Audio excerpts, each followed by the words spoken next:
ಸರಪ್ಪ.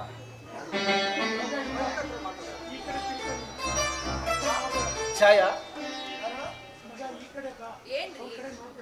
ಅಲ್ಲ ಕಣೆ, ಈ ಸಲ ರಘುವೀರ ಅಮ್ಮನ ಹೆಸರಲ್ಲಿ 10,000 ಹಿಮ ಮಾಡಿದಾನೆ ಕಣೆ.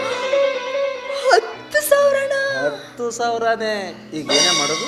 ಅಯ್ಯೋ, ಏನ್ ಮಾಡೋದು ಅಂದ್ರೆ ಹಿಂದೇನ್ ಮಾಡ್ತಿದ್ದು, ಇವಾಗ್ಲೂ ಅದನ್ನೇ ಮಾಡೋದು. ನೀವು ನಿಮ್ಮ ಅಪ್ಪನ ಸೈನ್ ಹಾಕಿ, ನಾನು ನಿಮ್ಮ ಅಮ್ಮನ ಸೈನ್ ಹಾಕ್ತೀನಿ. ಆಯ್ತು ಕಣೆ, ಕೊಡಪ್ಪ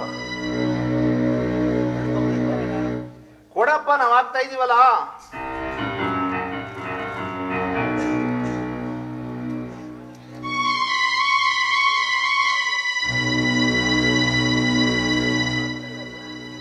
ಕೊಡಪ್ಪ ದುಡ್ಡು.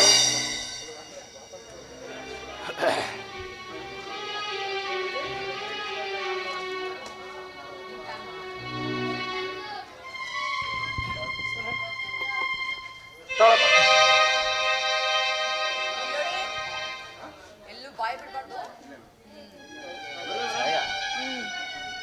10,000 ತಗೊಂಡು ಏನೇ ಮಾಡೋದು? ಹೇಳೆ. ಇಲ್ಲ ಹೇಳು ಫಸ್ಟ್ ಏನ್ ಮಾಡೋದು ಅಂತ. ಇಲ್ಲಿ ಹೇಳಿದ್ರೆ ಕೊಡ್ತೀನಿ ನಾನು. ರೀ, ನಾನು ತುಂಬಾ ದಿನ ಆಯ್ತು ಅಂದ್ರೆ ರೇಷ್ಮೆ ಸಾರಿ ತಗೊಳ್ತೀನಿ.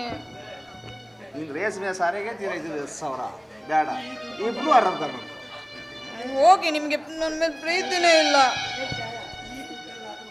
ಏಯ್, ಈ ದುಡ್ಡಲ್ಲಾದ್ರೂ ನಮ್ಮ ಅಪ್ಪ ಅಮ್ಮನಿಗೊಂದು ಜೊತೆ ಬಟ್ಟೆ ಕೊಡಿಸ್ಬಿಡೋಣ ಕಣೆ.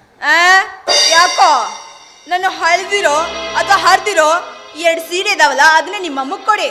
ಇನ್ನ ನಿಮ್ದು 2 ಮೂಲೆಯಲ್ಲಿ ಬಿದ್ದಿದಾವಲ್ಲ ಶರ್ಟ್, ಅದನ್ನ ಕೊಡಿ. ಸಾಕು ಅವ್ರಿಗಷ್ಟೇ, ಮನೇಲಿ ತಾನೇ ಇರೋದು.